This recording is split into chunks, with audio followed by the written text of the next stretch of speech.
اور اے نبی، ہم نے تم سے پہلے بھی پیغمبر بھیجے تھے اور ان کو بیویاں اور اولاد بھی دی تھی، اور کسی پیغمبر کے اختیار کی بات نہ تھی کہ اللہ کے حکم کے بغیر کوئی نشانی لے آتا۔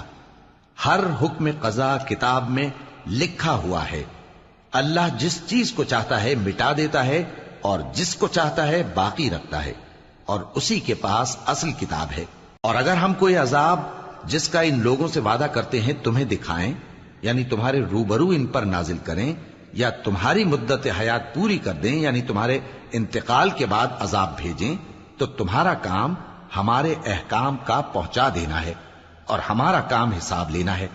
کیا انہوں نے نہیں دیکھا کہ ہم زمین کو اس کے کناروں سے گھٹاتے چلے آ رہے ہیں، اور اللہ جیسا چاہتا ہے حکم کرتا ہے، کوئی اس کے حکم کا رد کرنے والا نہیں، اور وہ جلد حساب لینے والا ہے۔ جو لوگ ان سے پہلے تھے وہ بھی بہتیری تدبیریں کرتے رہے ہیں، سو تدبیر تو سب اللہ ہی کی ہوتی ہے۔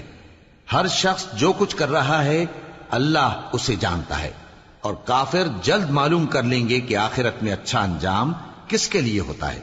اور کافر لوگ کہتے ہیں کہ تم پیغمبر نہیں ہو، کہہ دو کہ میرے اور تمہارے درمیان اللہ اور وہ شخص جس کے پاس کتاب آسمانی کا علم ہے بطور گواہ کافی ہے۔